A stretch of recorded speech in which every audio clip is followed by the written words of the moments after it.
बिस्मिल्लाहिर्रहमानिर्रहीम। अस्सलाम वालेकुम। YouTube channel village cooking with Tooba में खुश आमदीद। जी तो व्यूअर्स, कैसे हैं आप? उम्मीद है आप ठीक होंगे। हमेशा की तरह जहाँ रहें खुश रहें, शाद रहें, आबाद रहें, हंसते मुस्कुराते रहें। इसी के साथ ही चलते हैं आज की रेसिपी की तरफ।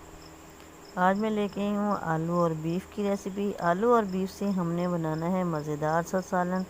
कैसे बनाना है इसके लिए आपने वीडियो देखनी है, वीडियो को पूरा देखना है, कोई भी स्टेप मिस नहीं करना। तो चलिए रेसिपी स्टार्ट करते हैं। फर्स्ट ऑफ ऑल तो हाफ़ केजी बीफ लिया है मैंने। ये बोनलेस भी है, हड्डी वाला भी है और चर्बी वाला भी गोश्त है इसके अंदर। तो इसके अंदर डाल देते हैं 2 मीडियम साइज़ की प्याज कटी हुई है और 1.5 गिलास पानी डालना है इसके अंदर। और इसको हम ऊपर से कर देते हैं कवर और तकरीबन 45 मिनट के लिए इसको गलने के लिए रख देते हैं। यहाँ पे गोश्त को पकते हुए तकरीबन 20 मिनट हो चुके हैं, लेकिन गोश्त गलने का अभी तक कोई इम्कान नहीं है। तकरीबन 1 घंटा लग जाएगा गोश्त को गलाने में। इस स्टेज पे मैं इसके अंदर डाल देती हूँ 2 मीडियम साइज़ की टमाटर काटी है मैंने और 2 चम्मच हम लहसुन अदरक का पेस्ट डाल देते हैं।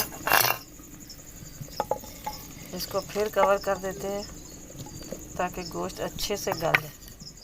गोश्त को पकते हुए माशाल्लाह तकरीबन 50 मिनट हो चुके हैं और गोश्त हमारा काफ़ी हद तक गल चुका है। अब इसके अंदर कुछ स्पाइसेस ऐड कर देते हैं।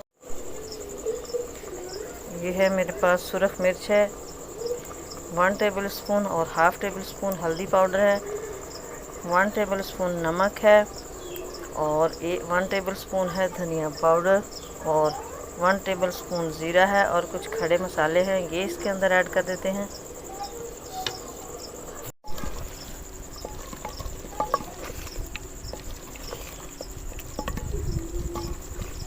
तकरीबन 10 मिनट के लिए हम इसको ऐसे ही पकने देंगे। अगर पानी इसका ड्राई हो चुका है तो इसके साथ इसके अंदर डाल देते हैं आलू। 2 अदद आलू मैंने काटे हैं। अब इसमें 1 कप मैं घी डाल रही हूँ और अब हम इसकी अच्छे से भुनाई कर लेते हैं। तकरीबन 5 मिनट के लिए हम इसको इसी कंडीशन में भुनेंगे।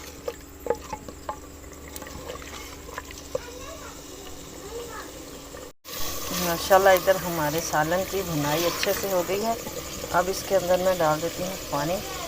जितना पानी आपको रिक्वायर्ड हो उतना डाल दे सकते हैं।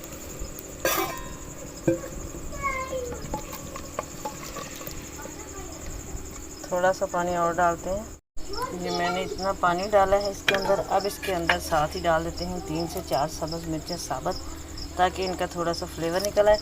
और अब हम इसको कवर कर देते हैं और तकरीबन 20 मिनट के लिए पकने देंगे। फिर इसे उतार के डिश आउट करेंगे और आपको दिखाएंगे इसकी फाइनल लुक।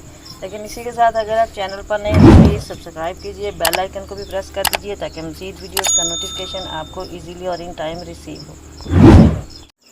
तो लीजिए जी, अल्हम्दुलिल्लाह अल्हम्दुलिल्लाह माशाल्लाह हमारी ये मज़ेदार सी आलू और गोश्त की रेसिपी रेडी हो चुकी है। यकीन कीजिए बहुत ही टेस्टी बना है ये सालन। उम्मीद है आपको भी आज की रेसिपी पसंद आई होगी, तो ट्राई ज़रूर कीजिएगा, लाइक और शेयर कर दीजिएगा, कमेंट बॉक्स में अपनी राय ज़रूर दीजिएगा, दुआओं में याद रखिएगा। मिलेंगे नेक्स्ट वीडियो में, तब तक के लिए अल्लाह हाफिज़।